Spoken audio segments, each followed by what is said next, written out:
Hello everyone, welcome to Hiya's world. আশা করি সবাই খুব ভালো আছেন, সুস্থ আছেন। আমি অনুশ্রী চলে এসেছি আজকে একটা নতুন ব্লগ নিয়ে। তো কি প্রচণ্ড গরম পড়েছে বলুন, এই গরমে আর পারা যাচ্ছে না।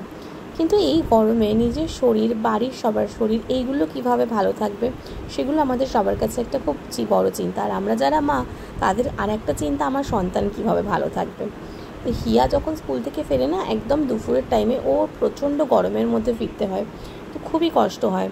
তো সেই জন্য ওর শরীরটা ঠান্ডা রাখাও খুব দরকার।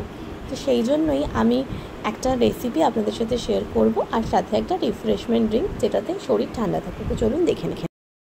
রায়তাটা তো হয়ে গেছে, এবার বানাবো একটা রিফ্রেশিং ড্রিঙ্ক। রিফ্রেশিং ড্রিঙ্কসটাও আমাদের গরমের শরীরের জন্য খুব দরকার। তো এখানে আমি কি করেছি, প্রথমে গ্লাসে জল নিয়ে নিয়েছি।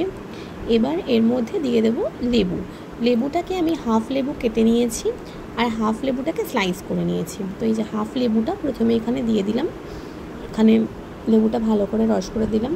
তো লেবুর রসটার মধ্যে আমি কি করব, এবার এর মধ্যে দিয়ে দেবো একটু নুন। এবার আপনারা সেক্ষেত্রে ব্ল্যাক সল্ট ইউজ করতে পারেন, আমি নর্মাল সল্ট ইউজ করলাম। তো নুন দিয়ে এটাকে ভালো করে আগে গুলে নেব, তারপরে দিয়ে দেব এর মধ্যে হচ্ছে লেবু স্লাইসগুলো।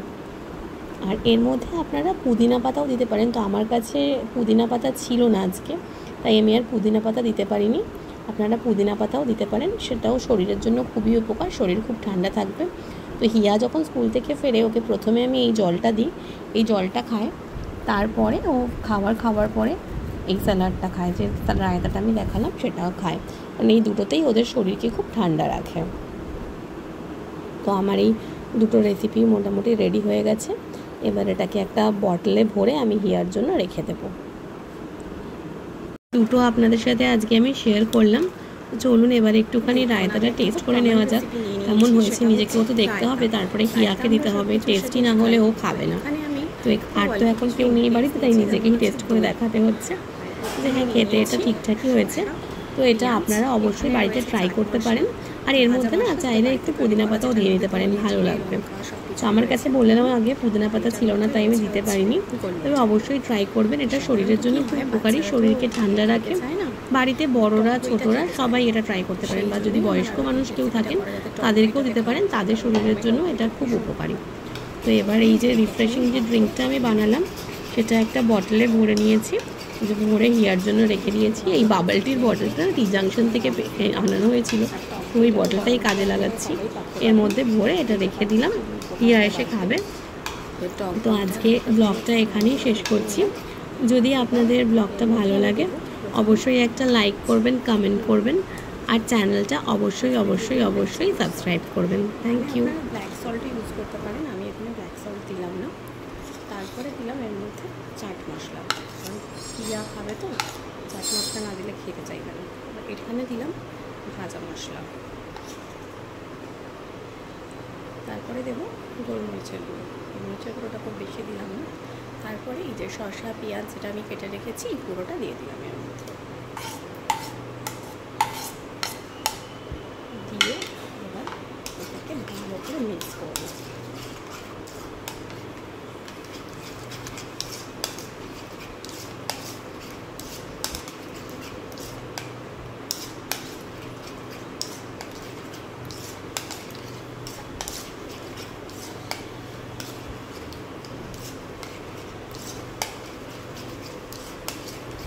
আর নুনটা একটু টেস্ট করে রেখে দেবেন, বাকি সব কিছু আপনাদের স্বাদ অনুযায়ী দিয়ে দেবেন। মানে দেখবেন একদম ঠিক হয়ে গেছে।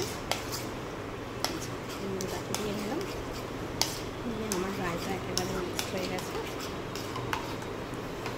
একটু নুন এর মধ্যে লাগবে, আমি একটু নুন অ্যাড করে দেবো। তো নুনটা অ্যাড করে দিলাম, এখন একদম আমার রায়তা রেডি।